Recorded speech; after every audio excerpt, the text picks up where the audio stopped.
5 seconds.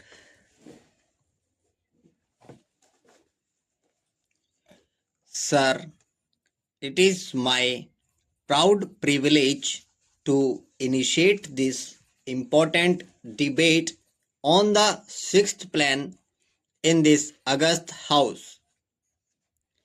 Although I have been in charge of the Ministry of Planning only for a few days, I have had the opportunity, along with my colleagues in the cabinet, of considering the plan in itself, various aspects, and I shall try to present before you the salient features of the plan in the perspective of government's general overall economic objectives.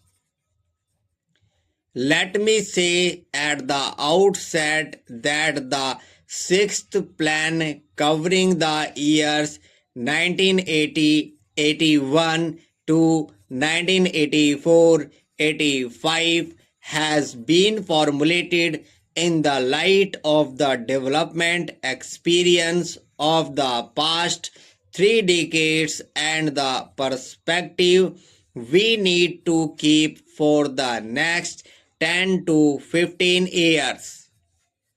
The country's performance in the past has yielded very valuable lessons, and we must adopt our strategy of development in the light of this experience. The initial conditions from which the plan had to commence were far from favorable. 1979-80 was a drought year during which agricultural production slumped. There was a sharp rise in price which continued during 1980-81, and many weaknesses appeared in the basic infrastructure of coal transport and power, which in turn had adverse consequences for industrial growth. Internationally, we faced a sharp rise in prices of petroleum and other imports, while recessionary conditions in the industrialized world held out a threat for our exports.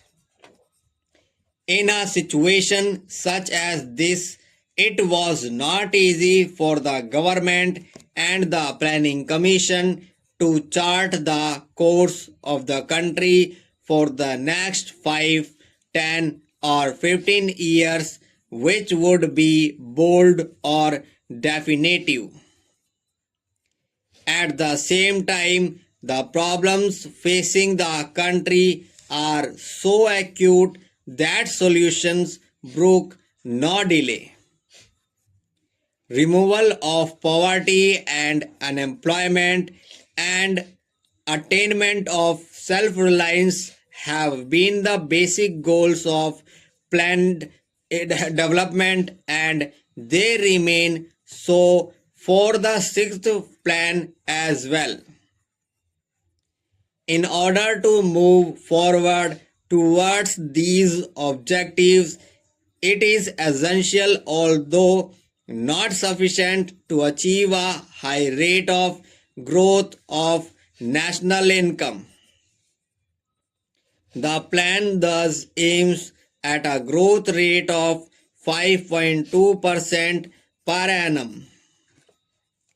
This is not an ambitious target, especially since 1979-80 was year of lot output.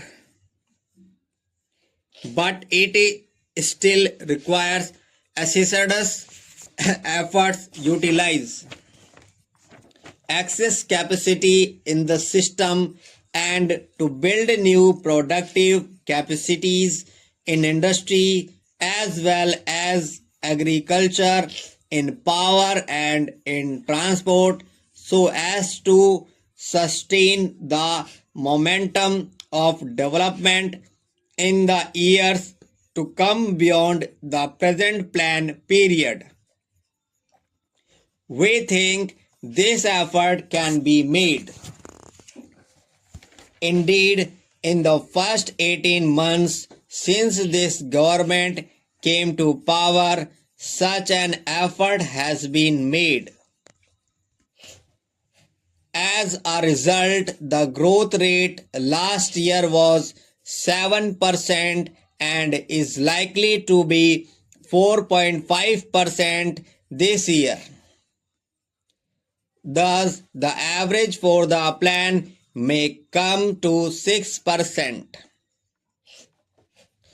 In order to achieve the target growth rate of 5.2%, both agriculture and industry will have to perform better than in the past. In terms of gross value added, the plan envisages an average growth rate of about 4% for agriculture and about 7% for mining and manufacturing. The realization of these targets will require a substantial step up in investment as well as a considerable improvement in capacities which have already been created, particularly in such critical sectors as irrigation, power, coal, petroleum, fertilizers, cement, and railways. The sixth plan lays balanced emphasis on both these aspects. The country is currently self-sufficient in food grains. However, there are still gaps in such important areas as pulses and vegetables, oil seeds.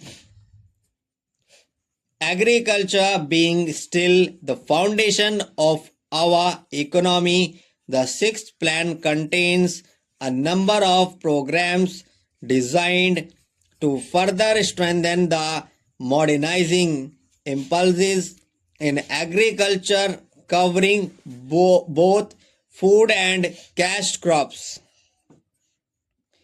As a part of the overall strategy, the area under irrigation is sought to be increased by nearly 15 million hectares over the plan period.